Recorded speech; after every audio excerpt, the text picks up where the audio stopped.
The cargo ship Serenity's Grace floated dead in space. Its metal hull had holes in it from small rocks that moved too fast to see. Inside the ship, the air was getting thin and cold.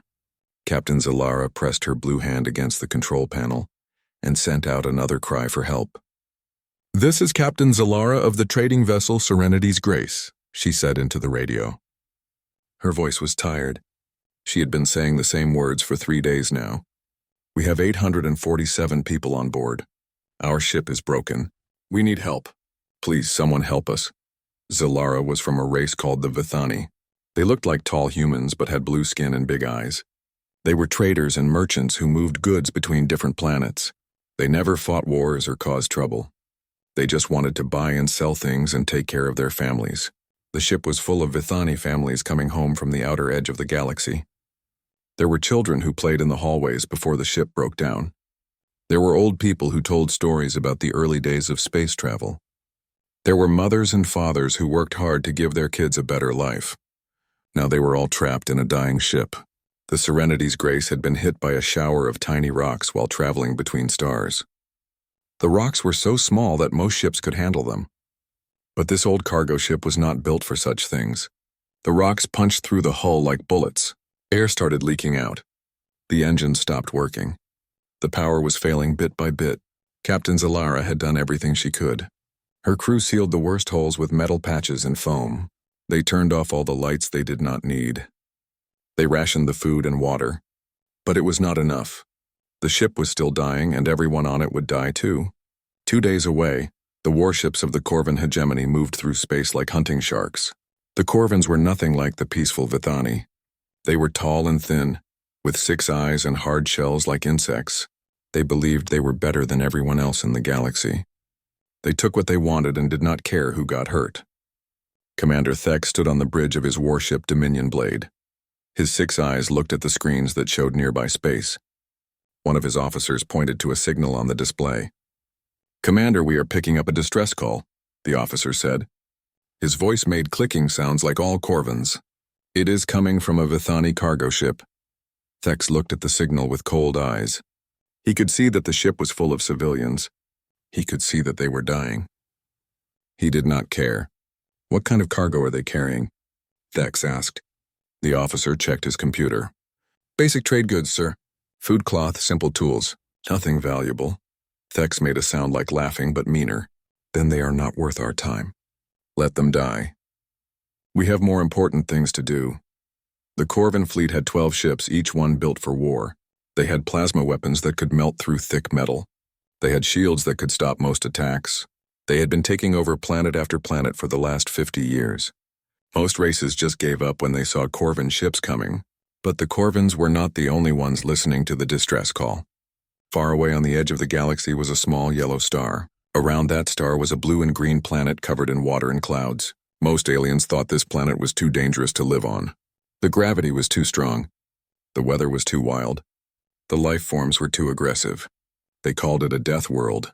The creatures that lived there called it Earth.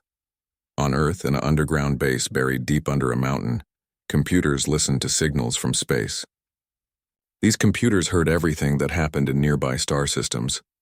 They recorded radio calls, measured ship movements, and watched for signs of trouble. When the distress signal from Serenity's Grace reached Earth, the computers woke up human officers in the middle of the night. Captain Rodriguez sat up in his bed as alarms rang through the base. He put on his uniform and ran to the control room. On the big screen, he could see the Vithani ship drifting in space. He could see the Corvan warships nearby, doing nothing to help. "How long do they have?" Rodriguez asked. 14 hours, maybe less," answered Lieutenant Park. She was looking at readings from the broken ship. "Their life support is failing fast." Rodriguez watched the screen for a long moment. He had been in the Earth Defense Force for 20 years. He had seen what happened when good people were left to die while bad people watched and did nothing.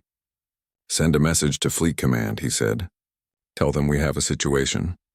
The message went up through the command chain faster than lightning. It reached Admiral Chen in her office in Geneva in less than 10 minutes. She was a small woman with gray hair and tired eyes. She had fought in 3 wars and seen too many good people die. She read the report twice, then called her staff together. "Ladies and gentlemen," she said to the officers around the table, We have 847 civilians about to die in space. The local powers are ignoring their distress call. What are our options? The Serenity's grace is 2 days away at maximum speed, said Colonel Williams. We could send our fastest ships. The Corvin fleet will try to stop any rescue, added Major Singh. They control that area of space. Admiral Chen looked at the star chart on the table. The human fleet was small compared to most galactic powers. Earth had only been in space for a few hundred years. But human ships were different from alien ships. They were built to survive things that would destroy other vessels. How many ships can we get there in time? Chen asked. 12 ships, including the Indomitable, Williams answered. It will leave our home system almost undefended. Chen thought about this.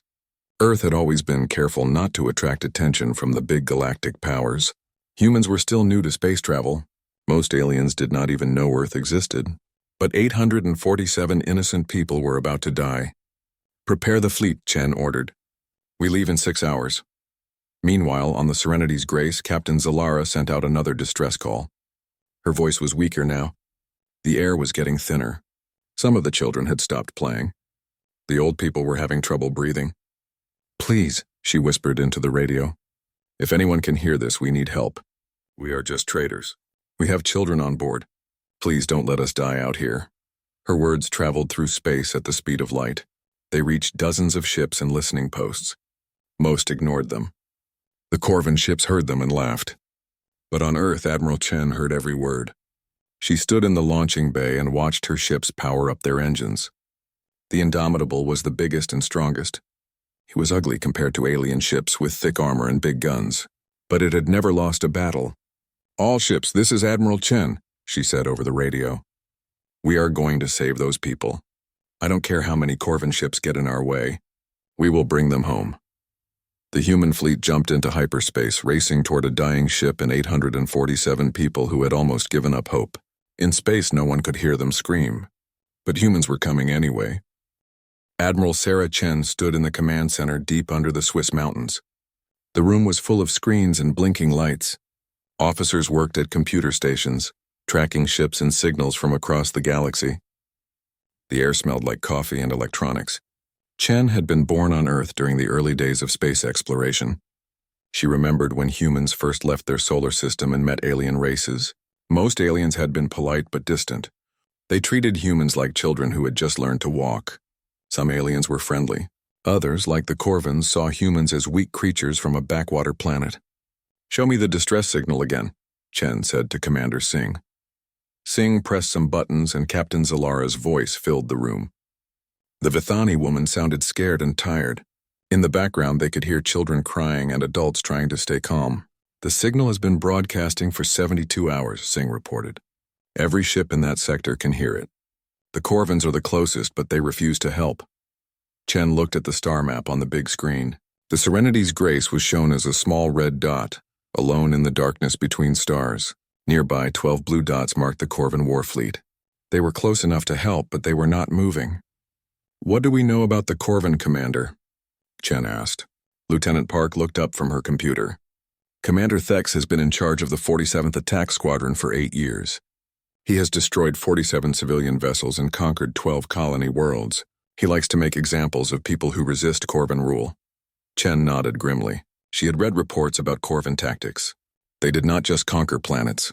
They made sure everyone in the galaxy heard about it. Fear was their favorite weapon. Admiral, we have another problem, said Colonel Williams. If we send our fleet to rescue the Vithani, we will be acting without permission from the Galactic Council. The Galactic Council was made up of the oldest and most powerful alien races. They made the rules for interstellar trade and war. Earth was not a member yet. Humans were considered too young and violent to have a say in galactic affairs. The Council has been debating this for 6 hours, Williams continued. They cannot agree on what to do. Some members want to send a diplomatic message to the Corvins. Others say the trade routes are too dangerous to risk a rescue mission. Chen felt anger rising in her chest. While aliens talked and argued, 847 people were running out of air. How long did the Vithani have? She asked. Computer models show 12 to 14 hours before complete life support failure, answered Singh. After that, they start dying from lack of oxygen. Chen walked to the window that looked out over the launch bays. Through the thick glass, she could see human warships getting ready for space. The ships were dark gray and covered with armor plating. They had big engines and lots of weapons. They did not look pretty like alien ships, but they were built to fight and survive. The largest ship was the Indomitable, a heavy battle cruiser that had been Chen's flagship for 10 years. Its hull was scarred from battles with pirates and raiders. Its weapons had been tested in the asteroid belt around Mars. Every system on the ship was built to work even after taking heavy damage. "Admiral, the Joint Chiefs are on line 1, said Park. They want to discuss the political implications of a rescue mission. Chen picked up the secure phone. On the other end was General Morrison, the head of Earth's military forces.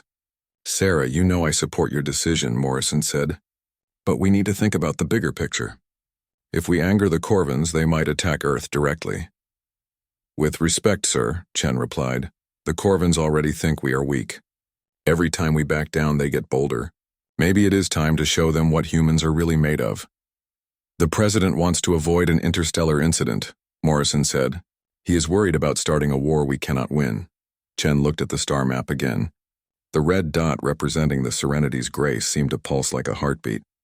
"General, what is the point of having a fleet if we do not use it to save innocent lives?" she asked. "Those people are dying while the galaxy watches and does nothing. If we abandon them now, what does that make us?" There was silence on the phone for a moment. Then Morrison sighed. "You have operational command, Admiral," he said. "Do what you think is right. But if this goes bad, we will all pay the price." Chen hung up the phone and turned to her officers. "All available ships are to report for immediate departure. I want the fleet ready to jump in 2 hours." "Admiral, that will leave Earth almost undefended," Williams warned. "Earth can take care of itself for a few days," Chen replied. "Those Vithani civilians cannot." The next 2 hours were full of controlled chaos. Supply ships raced to load the warships with food, fuel, and ammunition. Engineering teams ran final checks on weapons and shields. Medical teams prepared for casualties. Captain Santos stood on the bridge of the Indomitable and watched her crew work. Santos had grown up in the slums of Mexico City before joining the Space Navy. She had worked her way up from engine room cleaner to starship captain. Her ship had never lost a battle or failed a mission. "Captain, all systems are ready," reported her first officer. "Weapons are loaded, shields are charged, engines are at full power." Santos nodded. "How many ships are coming with us?" 12 ships total," the officer answered. 6 heavy cruisers, 4 destroyers, and 2 support vessels, against 12 Corvin warships. Santos smiled. Those were good odds for humans. Earth ships were built differently than alien vessels. Where most races preferred speed and elegance, humans built their ships to absorb punishment and keep fighting. In the command center, Admiral Chen watched the final preparations. She thought about her daughter, who was starting college next month. She thought about her husband, who still worked as a teacher in their hometown. If this mission failed, the Corvins might come for Earth next. But she also thought about the children on the Serenity's grace. They had done nothing wrong except be born to the wrong species at the wrong time. "Admiral, the fleet is ready to depart," Singh announced. Chen nodded to the communications officer. "Open a channel to all ships." "Channel open, Admiral." Chen spoke clearly into her microphone. Her words were broadcast to every human ship in the fleet. "This is Admiral Chen. We are about to attempt something that has never been done before. We are going to challenge the Corvin hegemony and rescue 847 innocent people. The galaxy thinks humans are weak and young and scared. Today we show them what we are really made of." She paused and looked at the faces of her officers. They were scared, but they were ready. "Our ancestors survived ice ages and plagues and wars that should have destroyed them. We come from a world that tried to kill us every day for millions of years. We learned to fight not because we wanted to, but because we had to. Today we fight for people who cannot fight for themselves." The Admiral took a deep breath. "All ships prepare for hyperspace jump. Destination, the Serenity's grace. Let's go save some lives." One by one, the human warships disappeared into hyperspace, racing across the galaxy toward a small cargo ship and a fleet of alien warships that had no idea what was coming for them. Space around the dying Serenity's grace looked empty and peaceful. Stars shone like tiny diamonds against the black sky. The Vithani cargo ship drifted slowly, its hull full of holes and its lights growing dimmer by the hour. 2 light hours away, the Corvin war fleet waited like patient vultures. Commander Thex stood on his bridge and watched the readings from the cargo ship. The life support was failing faster now. Soon there would be nothing left but frozen corpses floating in a metal tomb. "Commander, the Vithani are still broadcasting their distress signal," reported his communications officer. The young Corvin's shell was bright green, showing his inexperience in battle. "Let them waste their energy," Thex replied. His own shell was dark brown, marked with scars from many fights. "No one is coming to help them. The galaxy has learned not to interfere with Corvin operations." Thex was right to be confident. For 50 years, the Corvin hegemony had been expanding across this part of the galaxy. They had conquered dozens of worlds and enslaved millions of beings. Most alien races were too peaceful or too weak to fight back. Those who tried to resist were destroyed so completely that others learned to surrender without a fight. The bridge of the Dominion blade was dark and full of sharp angles. Corvin ships were built for intimidation as much as war. Everything was designed to make enemies afraid before the shooting even started. "Sir, we are detecting unusual energy readings," said the sensor operator. His 6 eyes were focused on the scanner displays. "Something is approaching from the direction of the outer rim." Thex walked over to look at the readings. The energy signatures were strange. They showed ships moving through hyperspace, but the patterns were different from any known alien technology. "How many ships?" Thex asked. 12 contacts, sir. They will arrive in 30 seconds. Thex felt a moment of confusion. 12 ships was not a large fleet, but it was unusual. Most races only sent 1 or 2 vessels to investigate distress calls. And these ships were coming fast as if they were in a hurry. "Battle stations," Thex ordered. "Prepare to intercept unknown vessels." The Corvin fleet moved into attack formation. Their ships were sleek and dangerous, with plasma weapons that glowed bright blue. Each ship had shields that could stop most weapons known to galactic science. They had never lost a battle. Space in front of the Serenity's grace began to shimmer and twist. Reality bent and stretched like rubber being pulled too hard. Then, with flashes of light that could be seen from a million miles away, 12 human warships dropped out of hyperspace. The alien ships that emerged looked nothing like the elegant vessels preferred by most galactic races. They were blocky and angular, covered in thick armor plating. Their hulls were dark gray, almost black, with no decorative markings or bright colors. They looked like tools built for one purpose: war. The largest ship was nearly 2 miles long, with massive engines and weapon systems that covered its surface like metal spines. Its hull was marked with dents and scratches from previous battles. It looked old and tough, like a fighter who had been in too many fights to count.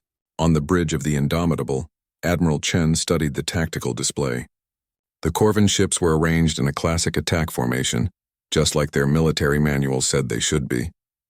They were predictable, which made them vulnerable. "Admiral, we are being hailed by the Corvin fleet commander," announced the communications officer. "Put him on screen." The main display flickered and showed Commander Thex standing on his bridge. His 6 eyes glared at Chen with obvious anger. When he spoke, his voice was full of authority and threat. "Unknown vessels, you are interfering with Corvin hegemony operations in claimed space. Identify yourselves immediately and withdraw or face the consequences." Chen looked at the alien commander with steady eyes. She had faced down pirates, raiders, and rogue AI systems. One arrogant, bug-eyed alien did not scare her. "I am Admiral Sarah Chen of the Terran Defense Force," she replied calmly. "We are responding to a legitimate distress call from the vessel Serenity's Grace.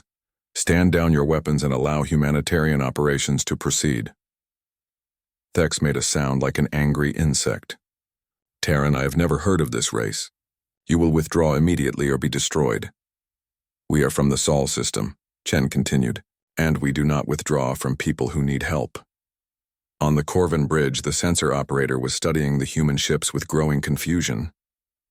"Commander, these vessels, their power readings are off the scale. Their reactors are running at levels that should be impossible." Thex ignored him. He had heard threats from dozens of alien races. They all sounded brave until the shooting started. "You have 10 seconds to begin withdrawal," Thex announced. "After that, we will consider you hostile and act accordingly." Chen looked around her bridge at her crew. They were scared, but they were ready. Every one of them had volunteered for this mission, knowing they might not come home. "All ships, this is Admiral Chen," she said over the fleet communication channel. "Remember why we are here. Those people on the cargo ship are counting on us. Show them what Earth is made of. The 10 seconds passed in silence. Then Thex gave the order his people had been expecting. All ships open fire. Destroy the intruders. The Corvin fleet unleashed hell. 12 warships fired their plasma batteries at the same time, sending streams of superheated gas across space at the speed of light. The plasma beams were hot enough to melt through solid rock, bright enough to blind anyone looking directly at them. The energy blast hit the human formation like a wave of liquid fire. For a moment, the human ships disappeared in a cloud of glowing plasma. The sensors went crazy as temperature readings spiked beyond measurement. Thex smiled with satisfaction. No ship could survive a full fleet bombardment. The unknown aliens had learned the same lesson as dozens of others. Do not challenge the Corvin hegemony. But as the plasma cloud began to clear, Thex's smile faded. The human ships were still there. Their hulls glowed red-hot from the energy blast, but they had not been destroyed. They had not even been seriously damaged. Impossible, whispered the Corvin sensor operator. No ship can withstand that much plasma energy. Their armor is made of some kind of composite material, reported another officer. It absorbed most of the heat and distributed it across the hull surface. Chen smiled grimly as damage reports came in from her fleet. All ships report minimal damage, announced her tactical officer. Hull temperatures are returning to normal. All weapon systems are online. The Admiral opened a channel to the Corvin commander. Commander Thex, you have fired upon vessels engaged in a humanitarian mission. Stand down immediately or we will respond in kind. Thex stared at the screen in shock. How had these primitive aliens survived his best weapons? It had to be some kind of trick or lucky accident. All ships target their engines and weapons, he ordered. Maximum firepower. Show them the price of defying the hegemony. But before the Corvins could fire again, Admiral Chen gave her own order. All ships weapons free. Show them why you don't ignore distress calls. The human fleet opened fire, and the galaxy learned a new lesson about Earth and the creatures who called it home. The human warships fired their weapons for the first time in alien space, and the results were devastating. The Indomitable's main railgun charged with electricity that could power a small city. Deep inside the ship, magnetic coils lined up in perfect sequence. A slug of tungsten metal, harder than diamond and heavier than lead, sat ready in the firing chamber. When Admiral Chen gave the order to fire, the railgun released all its stored energy in a single moment. The tungsten slug shot out of the barrel at 12% of light speed. It crossed the space between the human and Corvin fleets in less than a second. The slug hit the Corvin cruiser Starpiercer right in the center of its hull. The ship's energy shields, designed to stop plasma beams and laser weapons, did nothing against solid metal moving at such incredible speed. The tungsten punched through the shields like they were made of air. The slug went through the alien ship's armor like a needle through paper. It passed through 3 decks, the main reactor chamber, and the captain's bridge before exiting out the other side. Secondary explosions followed as the ship's systems overloaded, and its fuel tanks caught fire. Commander Thex watched in horror as the Starpiercer broke apart. The elegant Corvin cruiser, which had conquered 6 worlds and destroyed dozens of enemy ships, was torn in half by a single shot. Escape pods launched from the wreckage as the crew tried to save themselves. What kind of weapon was that? Demanded Thex's tactical officer. His 6 eyes were wide with fear and confusion. Kinetic bombardment, replied the sensor operator. They fired a solid projectile at relativistic velocity. I have never seen anything like it. Thex could not believe what he was seeing. Kinetic weapons were considered primitive by galactic standards. Most advanced races used energy weapons like plasma cannons and particle beams. Only barbarians still threw rocks at their enemies. But these rocks moved faster than anything in the Corvin arsenal. All across the battlefield, human ships were demonstrating weapons and tactics that the galaxy had never seen before. The destroyer Hurricane fired a spread of missiles that split apart in flight. Each missile became 10 smaller warheads that moved in unpredictable patterns. The Corvin point defense systems, designed to stop conventional missiles, could not track so many small targets. The explosions lit up space like a string of firecrackers. 3 Corvin ships found their weapon systems disabled and their engines damaged. They drifted helplessly as their crews worked to repair the damage. Captain Santos stood on the bridge of the Indomitable and coordinated the attack. Her ship had been designed to fight in Earth's solar system, where space was full of rocks, ice, and radiation. The weapons and defenses that worked there worked even better against alien ships. Target the Dominion Blade's engine section, Santos ordered. Let's give their commander something to think about. The railgun fired again. This time the tungsten slug hit Commander Thex's flagship in the rear quarter, destroying 2 of its 3 main engines. The ship lurched and started spinning slowly as it lost propulsion. On the Corvin bridge, alarms were ringing and smoke was filling the air. Half the control panels had exploded in showers of sparks. Emergency lighting cast everything in an eerie red glow. "Damage report," Thex shouted over the noise. "Main engines are offline," reported his engineer. "Life support is failing on decks 7 through 12. We have lost 40% of our weapons." Thex could not understand how this was happening. His ships were among the most advanced in the galaxy. They had shields and armor that could stop any known weapon. They had conquered dozens of star systems and defeated hundreds of enemy fleets. How were these unknown aliens winning so easily? The answer lay in Earth's violent history. For millions of years, life on the human homeworld had been locked in constant warfare. Predators hunted prey. Prey developed better defenses. Predators became more deadly. The cycle repeated endlessly, creating creatures that were tougher and more aggressive than anything found on gentler worlds. Humans had inherited this legacy of violence. They built their weapons not just to destroy enemies, but to make sure enemies stayed destroyed. They designed their ships not just to fight, but to keep fighting even after taking damage that would cripple other vessels. The human ship Defiant proved this point when it took a direct hit from a Corvin plasma cannon. The energy beam melted through the ship's outer armor and destroyed an entire weapons section. On any other vessel, such damage would mean retreat or surrender. Instead, the Defiant kept fighting. Its crew sealed off the damaged section and rerouted power to the remaining weapons. Backup systems that other races would consider excessive kicked in automatically. The ship's computer, programmed with tactical knowledge from 1,000 Earth battles, adjusted its firing patterns to compensate for the lost weapons. "Sir, the human ship is still operational," reported the Corvin sensor operator who had scored the hit. "They are continuing to fire at us." This was impossible by galactic standards. Ships were supposed to withdraw when they took serious damage. They were supposed to protect their crews and preserve their expensive technology. They were not supposed to keep fighting until they were completely destroyed. But humans came from a world where losing meant dying. They had learned to fight until victory or death with no middle ground. The battle continued for 18 more minutes. One by one, the Corvin ships were disabled or destroyed. Their elegant designs and advanced technology meant nothing against an enemy that refused to follow the accepted rules of galactic warfare. The human weapons were not just different, they were better. Railguns that could punch through any armor, missiles that split apart to overwhelm defenses, point defense systems that could track and destroy hundreds of targets at once. But the real advantage was not in the weapons themselves. It was in the minds of the people who used them. Humans fought like their lives depended on winning, because on Earth they usually did. Commander Thex's fleet, which had started the battle with 12 ships, was down to 4 operational vessels. The rest were either destroyed or drifting helplessly with their engines and weapons offline. "Commander, we should withdraw," suggested his tactical officer. "These humans are too dangerous to fight directly." Thex looked at the tactical display with growing despair. His proud fleet, which had never lost a battle, was being torn apart by aliens he had never heard of before today.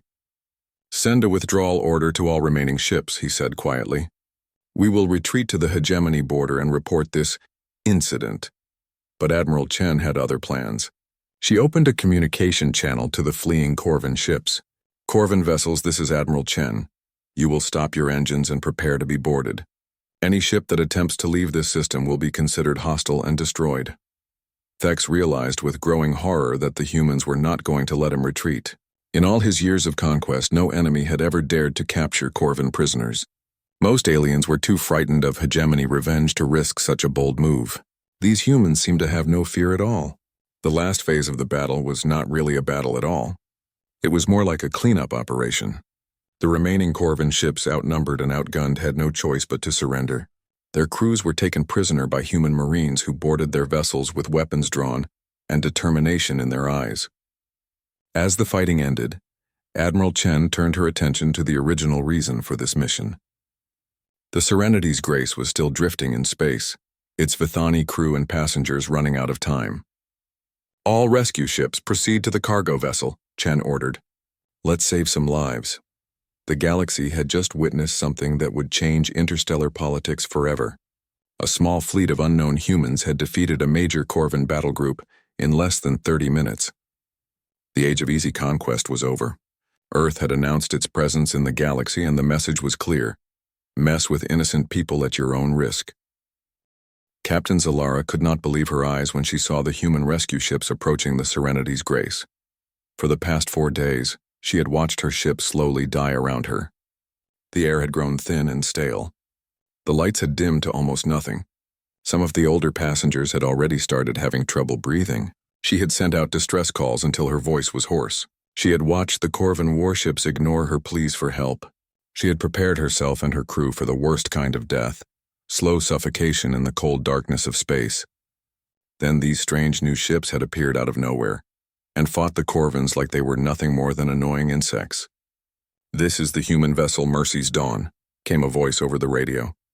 The speaker sounded like a young woman with a calm, professional tone. "We are coming alongside to begin rescue operations. Please prepare your people for immediate evacuation." Zalara keyed her radio with shaking hands. "Thank you," she whispered. "Thank you so much. We have 847 souls on board. Many are children. Some are old and sick." "We know," replied the human voice. "We have medical teams standing by. Don't worry, Captain. We're going to get everyone out safely." The human rescue ship was smaller than the warships, but it was clearly built for this kind of work. Its hull bristled with airlock ports and docking arms. Large windows showed brightly lit medical bays where human doctors and nurses were preparing to receive patients. When the airlocks connected, Zalara got her first look at actual humans. They were shorter than Vithani, with pink skin and small eyes, but they moved with quick efficiency and spoke in gentle voices that calmed even the most frightened children. "I'm Dr. Martinez," said the human medical leader. She was a middle-aged woman with kind eyes and steady hands. "We're going to start with the sickest passengers first, then the children and elderly. Can you show us where they are?" The evacuation took 6 hours. Human crews worked tirelessly to move every passenger from the dying cargo ship to the safety of the rescue vessels. They brought portable life support units for people who could not walk. They carried crying babies and helped confused old folks find their way to the airlocks. Not once did the humans ask for payment or favors in return. They just worked, saving lives because it was the right thing to do. Meanwhile, Admiral Chen was dealing with the aftermath of the battle. The Corvan survivors had been taken prisoner and were being held on the human ships. Commander Thex, his pride shattered along with his fleet, sat in a detention cell and tried to understand what had just happened. "Admiral, we are receiving messages from across the galaxy," reported Lieutenant Park. "News of the battle is spreading fast." Chen nodded. She had expected this. Space battles were hard to keep secret, especially when they happen near major trade routes. "What are they saying?" she asked. "Mixed reactions," Park replied. "The Galactic Council is demanding an explanation. Several member races are calling for emergency sessions, but we're also getting messages of support from dozens of species that have been bullied by the Corvans." This was the part Chen had been worried about. Earth was still new to galactic politics. Starting a war in their first major intervention could have terrible consequences. Her communication panel lit up with an incoming message marked as highest priority. The sender was Chancellor Vex of the Galactic Council, one of the most powerful beings in known space. "Admiral Chen," came a deep, resonant voice when she accepted the call. "I am Chancellor Vex. I understand your species has engaged in unauthorized military action against the Corvan hegemony." Chen straightened her uniform and faced the communication screen. Chancellor Vex appeared as a tall, thin alien with silver skin and large black eyes. His species, the Arcturians, were among the oldest in the galaxy and took their role as peacekeepers very seriously. "Chancellor Vex, we responded to a legitimate distress call that was being ignored by the local authorities," Chen replied formally. "Our actions were purely humanitarian in nature." "Humanitarian or not, you have attacked a member race of the Galactic Council without authorization," Vex continued. "This could be considered an act of war." Chen had prepared for this conversation during the flight home. She knew her next words would determine whether Earth joined the galactic community as a respected member or as a hunted outlaw. "Chancellor, with all due respect, the Galactic Council has no authority over vessels from Sol unless Earth chooses to join your organization," she said calmly. We are not bound by your laws or treaties. We acted according to our own moral code, which requires us to help people in distress. There was a long pause. Chancellor Vex was clearly not used to being challenged so directly. You realize this sets a dangerous precedent, he said finally. If every species acts according to their own moral code, there will be chaos throughout the galaxy. Chancellor, there was already chaos, Chen replied. Innocent people were dying while those with the power to help them chose to do nothing. If that is what galactic law requires, then perhaps galactic law needs to be changed. The conversation continued for another hour. In the end, Chancellor Vex agreed to put Earth's actions before the full council for review. It was not exactly approval, but it was not condemnation either. As news of the rescue spread, the political landscape of the galaxy began to shift. Species that had been terrorized by Corvan aggression suddenly found their voices. The hegemony's reputation for invincibility was shattered. Other aggressive races began to wonder if they might be next to face the mysterious humans from Sol. The Serenity's Grace was towed to the nearest friendly station, where the Vithani passengers were given proper medical care and transport home. Captain Zalara personally thanked Admiral Chen before leaving. You saved us all, Zalara said, her large eyes filled with tears of gratitude. My children will grow up to tell their children about the day the humans came from the dark to help strangers in need. Chen shook the alien captain's blue hand. That's what civilized beings do for each other, she replied. We hope more people will remember that in the future. 3 months later, Earth received its first official invitation to join the Galactic Council. The invitation came with conditions. Humans would be expected to follow certain protocols and respect established territories. But it also came with opportunities to help shape galactic law and protect innocent species throughout known space. The human fleet established permanent patrol routes along the major trade lanes. Their ships, scarred from battle but still deadly, served as guardians for merchant vessels of all races. Pirates and raiders learned to avoid any area where human warships might be operating. Commander Thex was eventually released as part of a prisoner exchange, but his career in the Corvan military was over. He spent his remaining years writing tactical manuals that warned future Corvan officers about the dangerous humans from Sul and their unconventional weapons. The Battle of Serenity's Grace, as historians would later call it, marked the end of one era and the beginning of another. For centuries, the strong had preyed upon the weak while the civilized races looked the other way. The arrival of humans changed that forever. Earth's message to the galaxy was simple but revolutionary. If you ignore cries for help, if you let innocent people die because it is convenient or profitable, you will answer to us. The age of easy conquest was over. The age of human protection had begun. In the cold depths of space where no one had been able to hear the dying scream, everyone could now hear the sound of human engines patrolling the trade routes. And for the first time in galactic history, that sound meant safety for those who could not protect themselves. The Deathworlders had emerged from their yellow star, not as conquerors but as guardians. And the galaxy would never be the same again.